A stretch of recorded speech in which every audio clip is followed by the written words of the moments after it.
ABCD college থেকে একাদশ শ্রেণীর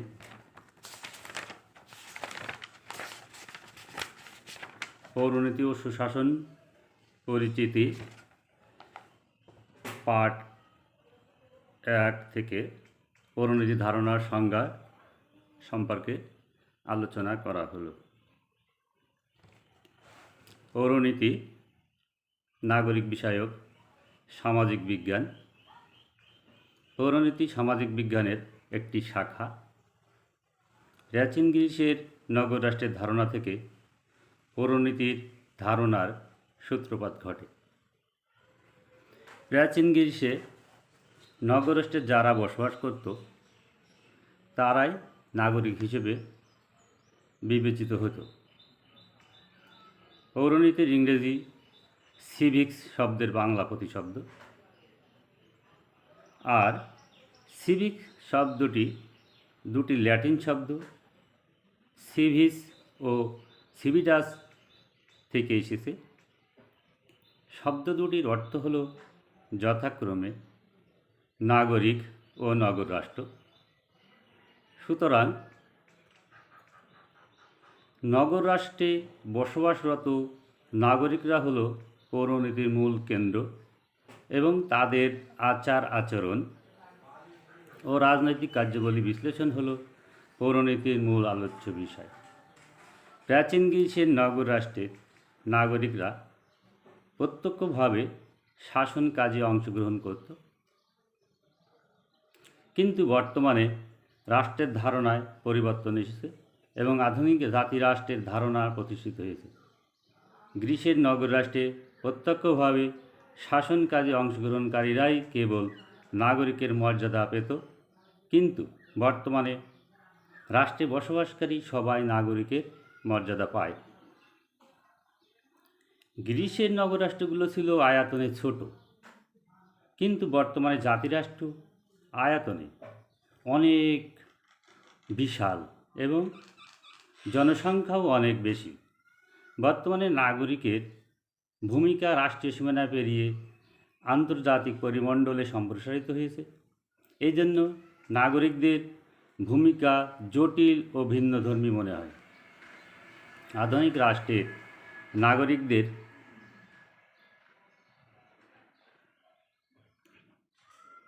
আচার আচরণ, কার্যাবলী, বিভিন্ন সামাজিক ও রাজনৈতিক প্রতিষ্ঠান সম্পর্কিত সব বিষয় নিয়ে যে শাস্ত্র আলোচনা করে তাই পৌরনীতি। সংকীর্ণ অর্থে পৌরনীতিকে অধিকার ও কর্তব্য সংক্রান্ত বিজ্ঞান বলা যায়। ব্যাপক অর্থে পৌরনীতি নাগরিকতা ও রাষ্ট্রের সাথে নাগরিকের সম্পর্ক সংক্রান্ত বিজ্ঞান। পৌরনীতির সংজ্ঞা বিশ্লেষণ করতে গিয়ে বিভিন্ন রাষ্ট্রবিজ্ঞানী বিভিন্ন সংজ্ঞা প্রদান করেছেন। Professor E.M. হোয়াইট বলেন, নাগরিকতার সাথে জড়িত সব প্রশ্ন নিয়ে যে শাস্ত্রেও আলোচনা করে তাকে পৌরনীতি বলে। E.M. হোয়াইট তার দি ফিলোসফি অফ সিটিজেনশিপ গ্রন্থে আরও বলেন, পৌরনীতি হল জ্ঞানের সেই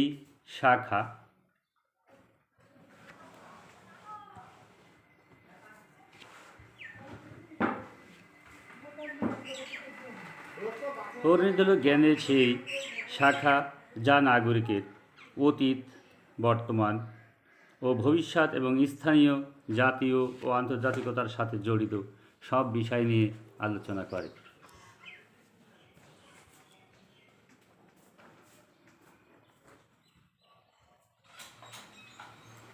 F.I. গিলাউড বলেন, যেসব প্রতিষ্ঠান, অভ্যাস, কার্যাবলী ও চেতনার দ্বারা মানুষ রাষ্ট্রীয় রাজনৈতিক সমাজের প্রতি দায়িত্ব কর্তব্য পালন এবং অধিকার ভোগ করতে পারে তার অধ্যয়ন হচ্ছে পৌরনীতি। ফ্রেডারিক জেমস গুল্ড বলেন, পৌরনীতি হল বিভিন্ন প্রতিষ্ঠান, অভ্যাস ও চেতনার অধ্যয়ন যার মাধ্যমে একজন পুরুষ বা নারী তার কর্তব্য সম্পাদন করে এবং রাজনৈতিক সমাজের সদস্য হিসেবে সুযোগ সুবিধা ভোগ করতে পারে।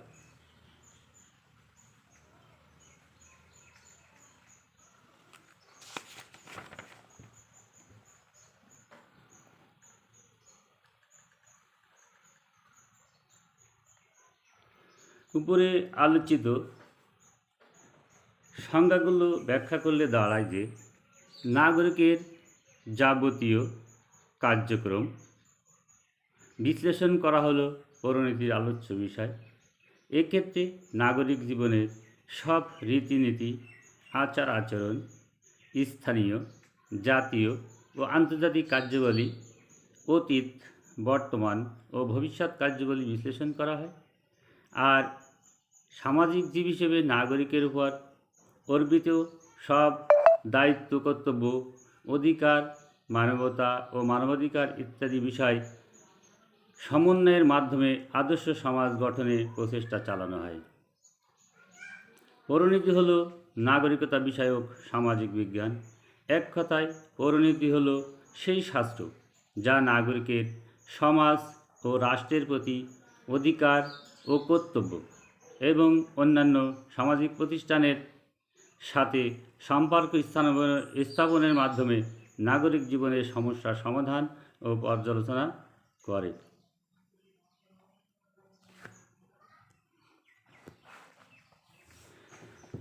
পৌরনীতি ও সুশাসনের পরিধি ও বিষয়বস্তু।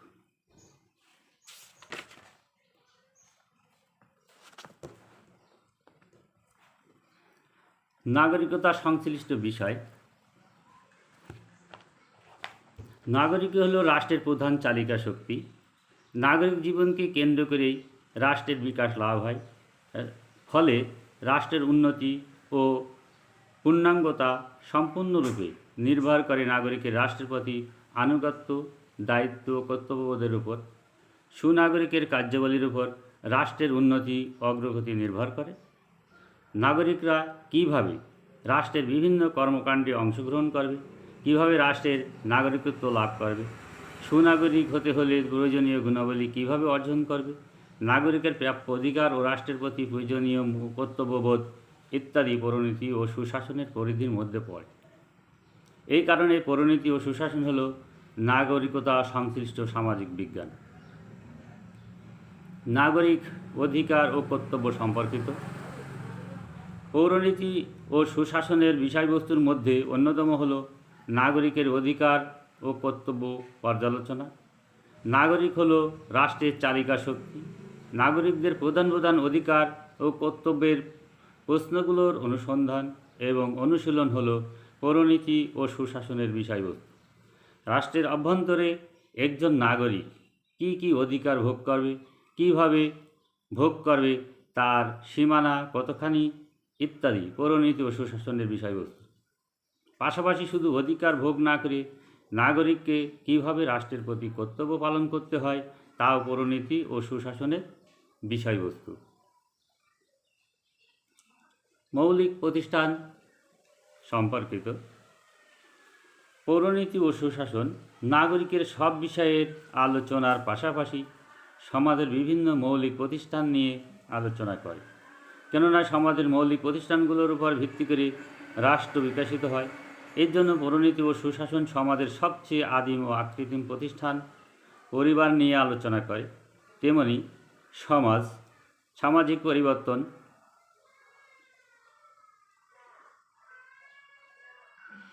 সামাজিক মূল্যবোধ, রাষ্ট্রের উৎপত্তি ও বিকাশ, রাষ্ট্রের কার্যাবলী, জাতি, গোত্র, সম্প্রদায় প্রভৃতি পৌরনীতি ও সুশাসনের বিষয়বস্তু। সুতরাং পরিবার থেকে শুরু করে সমাজ, রাষ্ট্র প্রভৃতি মৌলিক প্রতিষ্ঠান পৌরনীতির বিষয়বস্তুর মধ্যে পড়ে।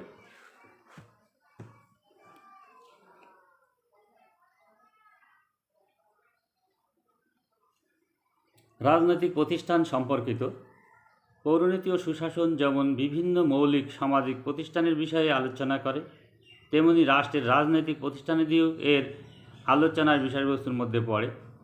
পৌরনীতি রাষ্ট্রবিজ্ঞানের একটি শাখা আর নাগরিকের রাজনৈতিক কার্যাবলীর সাথে সংশ্লিষ্ট বিভিন্ন প্রতিষ্ঠানের ধারণা পরিণতির আওতার মধ্যে পড়ে, যেমন সরকার কাঠামো, সরকারের প্রকারভেদ, রাষ্ট্রীয় মতবাদ, সংবিধান, রাজনৈতিক দল, জনমত, নির্বাচন ও নির্বাচক মণ্ডলী, আমলাতন্ত্র, চাপ সৃষ্টিকারী গোষ্ঠী প্রভৃতি পৌরনীতি ও সুশাসনের বিষয়বস্তু। আবার রাষ্ট্রের বিমূর্ত ধারণাগত বিষয় যেমন আইন, স্বাধীনতা, সাম্য, নৈতিকতা ইত্যাদিও পৌরনীতি ও সুশাসনের আলোচ্য বিষয়। রাজনৈতিক তত্ত্ব। পৌরনীতি ও সুশাসন একটি গতিশীল সামাজিক বিজ্ঞান, কিন্তু রাষ্ট্রের রাজনৈতিক কার্যাবলীর সাথে এর গভীর সম্পর্ক বিদ্যমান। সেজন্য রাজনৈতিক তত্ত্বের বিষয়বস্তু নিয়ে আলোচনা পৌরনীতির অন্যতম অনুষঙ্গ হয়ে আছে। রাষ্ট্রের উৎপত্তি, ক্রমবিকাশ, বিভিন্ন যুগে এর তুলনামূলক আলোচনা, রাষ্ট্রের উদ্দেশ্য ও কার্যাবলী সম্পর্কিত বিভিন্ন তত্ত্ব ও মতবাদ নিয়ে পৌরনীতি আলোচনা করে। সুতরাং রাজনৈতিক তত্ত্ব ও পৌরনীতি সুশাসনের অন্যতম বিষয়বস্তু। সামাজিক ও রাজনৈতিক বিমূর্ত বিষয়। সামাজিক ও রাজনৈতিক বিমূর্ত বিষয়। পৌরনীতি ও সুশাসন সামাজিক ও রাজনৈতিক অঙ্গনের বিভিন্নমুখী বিমূর্ত বিষয়, যেমন আইন, স্বাধীনতা, সাম্য, দেশপ্রেম, জাতীয়তাবাদ, নৈতিকতা, সুশাসন, রাজনৈতিক সংস্কৃতি, সার্বভৌমত্ব প্রভৃতি বিষয় নিয়ে বিশদ আলোচনা করে। এইসব সামাজিক ও রাষ্ট্রীয় বিমূর্ত বিষয় পরিণত ও সুশাসনের বিষয়বস্তুর মধ্যে পড়ে। নাগরিকের স্থানীয় বিষয় সম্পর্কিত আলোচনা। পৌরনীতি ও সুশাসন সুনাগরিক ও নাগরিকতা বিষয়ক বিজ্ঞান। সেই জন্য নাগরিকের সব বিষয় নিয়ে একটি আলোচনা করে। এর মধ্যে স্থানীয় বিষয় অন্যতম। নাগরিকের ব্যক্তিজীবনের সাথে ওতপ্রোতভাবে জড়িয়ে আছে স্থানীয় প্রতিষ্ঠানসমূহ। নাগরিকগণ ব্যক্তিগতভাবে স্থানীয় বিভিন্ন প্রতিষ্ঠানের সাথে জড়িত, যেমন ইউনিয়ন পরিষদ, উপজেলা পরিষদ, পৌরসভা, সিটি কর্পোরেশন, জেলা পরিষদ প্রভৃতি। সুনাগরিক হিসেবে রাষ্ট্রের প্রতি পূর্ণাঙ্গ আনুগত্য প্রকাশের জন্য নাগরিকগণ এইসব প্রতিষ্ঠানের গঠন, প্রকৃতি, কার্যাবলী, বিকাশ লাভ এবং স্থানীয় পর্যায়ে ভূমিকা সম্পর্কে অবহিত হয়। এইসব প্রতিষ্ঠানের যাবতীয় বিষয় পৌরনীতি ও সুশাসনের অন্যতম আলোচ্য বিষয়। নাগরিকের জাতীয় দিক সম্পর্কিত আলোচনা। পৌরনীতি ও সুশাসন শুধু নাগরিকের স্থানীয় বিষয় নিয়েই আলোচনা করে না, নাগরিকের জাতীয় দিক নিয়েও আলোচনা করে থাকে। রাষ্ট্রের প্রতি পূর্ণাঙ্গ আনুগত্য প্রকাশ, রাষ্ট্রের অভ্যন্তরে অধিকার ও কর্তব্য সম্পর্কে পূর্ণাঙ্গ ধারণা লাভের মাধ্যমে নাগরিকের জাতীয় পরিচয় ফুটে ওঠে। এই জন্য নাগরিকগণ রাষ্ট্রের জাতীয় প্রতিষ্ঠান, জাতীয় স্বাধীনতা আন্দোলনের পটভূমি, জাতীয় জীবনের গুরুত্বপূর্ণ ঘটনাবলী, জাতীয় নিরাপত্তা, শাসনতান্ত্রিক সমস্যা ও এর উত্তরণ সম্পর্কে সম্যক অবগত থাকে। এছাড়া জাতীয় গুরুত্বপূর্ণ প্রতিষ্ঠানসমূহের ভূমিকা নিয়ে পৌরনীতি ও সুশাসন আলোচনা করে, যেমন আইনসভা, আইন বিভাগ, বিচার বিভাগ, সাংবিধানিক প্রতিষ্ঠানসমূহ, আমলাতন্ত্র প্রভৃতি সম্পর্কে পূর্ণাঙ্গ আলোচনা পৌরনীতি ও সুশাসনের বিষয়বস্তু। নাগরিকের আন্তর্জাতিক দিক সম্পর্কিত বিষয়। পৌরনীতি ও সুশাসনের বিষয়বস্তু শুধু নাগরিকের স্থানীয় জাতীয় বিষয়ের মধ্যে সীমাবদ্ধ নয়। আন্তর্জাতিক পরিমণ্ডলে নাগরিকের কী কী অবস্থান হতে পারে তার বিবরণ পৌরনীতি ও সুশাসনের বিষয়বস্তুর মধ্যে পড়ে। নাগরিকের পরিচয় কেবল একটি মাত্র দেশ বা অঞ্চলের মধ্যে সীমাবদ্ধ থাকে না। সময়ের সাথে সাথে নাগরিকগণ বিশ্ব নাগরিকের মর্যাদা লাভ করে। বর্তমান আধুনিক বিশ্বায়নের যুগে নাগরিকগণ বিশ্ব নাগরিকের মর্যাদা লাভ করে। রাষ্ট্রের উন্নতি, অগ্রগতি, অর্থনৈতিক উন্নয়ন, রাজনৈতিক ও সামাজিক ক্ষেত্রে সমৃদ্ধি অর্জনের ক্ষেত্রে একটি রাষ্ট্র অন্য রাষ্ট্রের উপর অনেকাংশে নির্ভরশীল। তাই রাষ্ট্রের সাথে সাথে নাগরিকেরও পরিচয় ঘটেছে বিভিন্ন আন্তর্জাতিক প্রতিষ্ঠান ও সংস্থার সাথে। নাগরিক অধিকার নিশ্চিত করার লক্ষ্যে বিশ্ব শান্তি অগ্রগতির জন্য মানুষ গড়ে তুলেছে জাতিসংঘ আরও অনেক আন্তর্জাতিক সংস্থা, যা নাগরিকের ভূমিকার ক্ষেত্রকে প্রসারিত করেছে। সুতরাং নাগরিকের সাথে জড়িত বিভিন্ন বিশ্ব সংস্থা, আন্তর্জাতিক সম্পর্ক, আঞ্চলিক সংস্থা, আন্তর্জাতিক প্রতিষ্ঠানের উদ্ভব ও বিকাশ, উদ্দেশ্য ও কার্যাবলী পৌরনীতির সুশাসনের অন্যতম আলোচ্য বিষয়। নাগরিকের অতীত, বর্তমান ও ভবিষ্যৎ সম্পর্কিত আলোচনা। পৌরনীতি ও সুশাসন নাগরিকতা বিষয়ক বিজ্ঞান, সেজন্য নাগরিকের সব বিষয়ের মধ্যে পড়ে। অতীতে নাগরিকের কী মর্যাদা ছিল, কারা নাগরিক হিসেবে গণ্য হতো, নাগরিক হিসেবে রাষ্ট্র থেকে কি কি অধিকার লাভ করত, পাশাপাশি রাষ্ট্রের প্রতি নাগরিকগণ কি কি দায় কর্তব্য পালন করত, তার আলোচনা পৌরনীতি ও সুশাসনের বিষয়বস্তুর মধ্যে পড়ে। আবার বর্তমানে নাগরিকগণ কি কি মর্যাদা পাচ্ছে, সরকারের সাথে নাগরিকের সম্পর্ক কী, রাষ্ট্রের প্রকৃতি, সরকার পদ্ধতি কী হবে তা নির্ণয়, নাগরিকের ভূমিকা, রাষ্ট্রের কাজে নাগরিকগণ অংশগ্রহণ নিশ্চিত, পূর্ণাঙ্গ নাগরিক অধিকার প্রাপ্তি ইত্যাদি বিষয়ে পূর্ণাঙ্গ আলোচনা পৌরনীতির অন্যতম আলোচ্য বিষয়। পাশাপাশি পৌরনীতি অতীত ও বর্তমানে নাগরিকের অবস্থানের কথা তুলে ধরে ভবিষ্যতের বিভিন্ন বিষয়ের দিক নির্দেশনা করে। ভবিষ্যতে রাষ্ট্রে নাগরিকের অবস্থান, মর্যাদা, গতিপথ কী হবে তার প্রতিচ্ছবি তুলে ধরে। এইভাবে পৌরনীতি ও সুশাসন নাগরিক জীবনের সাথে সংশ্লিষ্ট বিভিন্ন রাজনৈতিক, সামাজিক বিষয়ের রূপ, অতীত ও বর্তমানের আলোকে পর্যালোচনা করে ভবিষ্যতের দিক নির্দেশনা প্রদান করে। নেতৃত্বের গুলামী সম্পর্কিত আলোচনা। পৌরনীতি ও সুশাসন রাষ্ট্রের নাগরিকদের কল্যাণকামী রাষ্ট্র প্রতিষ্ঠার জন্য সঠিক নেতৃত্ব গঠনের বিভিন্ন দিক নিয়ে আলোচনা করে। নেতৃত্বের ধারণা, গুণাবলী, সমস্যা, সফলতা, ব্যর্থতা ইত্যাদি আলোচনা পৌরনীতি ও সুশাসনের আওতাভুক্ত। সাংবিধানিক অগ্রগতি ও সম্পর্কিত। পৌরনীতি ও সুশাসন রাষ্ট্রের সাংবিধানিক অগ্রগতি ও ধারা নিয়ে আলোচনা করে। একটি রাষ্ট্রের সংবিধান বিকশিত হওয়ার প্রেক্ষাপট, ধারাবাহিকতা রক্ষা, সাংবিধানিকভাবে রাষ্ট্র পরিচালনার জন্য ক্ষেত্র প্রস্তুত, বিভিন্ন সময়ে সরকার ও তার গৃহীত পদক্ষেপ নিয়ে আলোচনা, সাংবিধানিক প্রতিষ্ঠানগুলোর বিকাশ সাধন ইত্যাদি বিষয় পৌরনীতি ও সুশাসনের বিষয়বস্তুর মধ্যে পড়ে। সুশাসন। সুশাসন প্রত্যয়টি অতি সম্প্রতি পৌরনীতিতে যুক্ত হয়েছে। দাতা গোষ্ঠী উন্নয়নশীল দেশের শাসন ব্যবস্থায় সুশাসনের অভাব আছে বলে মনে করে, এই জন্য তারা সুশাসনের প্রতি বিশেষ গুরুত্ব দেয়। নাগরিক জীবন সুন্দর, সহজ, কল্যাণময় করার জন্য রাষ্ট্রের সুশাসন দরকার। সুশাসন হলো স্বচ্ছ ও জবাবদিহিমূলক একটি প্রশাসন ব্যবস্থা, অর্থাৎ একটি কল্যাণমূলক রাষ্ট্র প্রতিষ্ঠায় সুশাসন খুব জরুরি। পৌরনীতি সুশাসন প্রতিষ্ঠার জন্য করণীয়, সুশাসনের সমস্যা কীভাবে সমাধান করা যায় তা আলোচনা করে।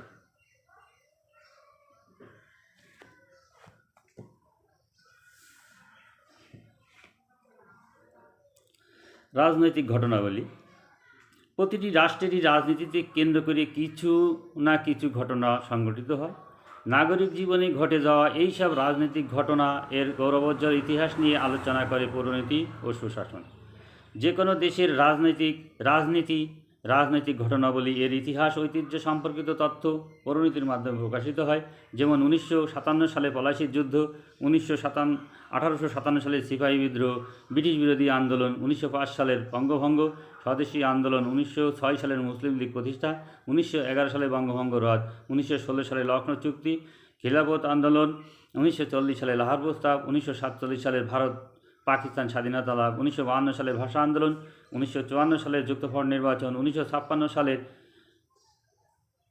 পাকিস্তানের প্রথম সংবিধান, 1958 সালে সামরিক শাসন, 1966 সালের 6 দফা আন্দোলন, 1968 সালে ছাত্র সমাজের 11 দফা ও আগরতলা মামলা, 1969 সালের গণঅভ্যুত্থান, 1970 সালের নির্বাচন, 1971 সালের অসহযোগ আন্দোলন, স্বাধীনতা সংগ্রাম, মুক্তিযুদ্ধ ইত্যাদি ঘটনা বাংলাদেশের প্রেক্ষাপটে পৌরনীতি ও সুশাসনের আলোচ্য বিষয় হিসেবে পরিগণিত।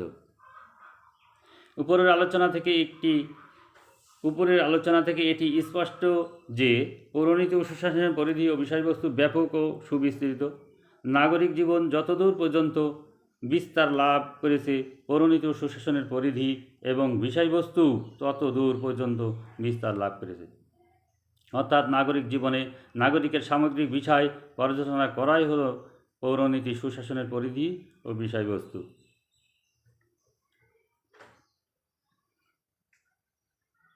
আজ এ পর্যন্তই। আল্লাহ হাফেজ।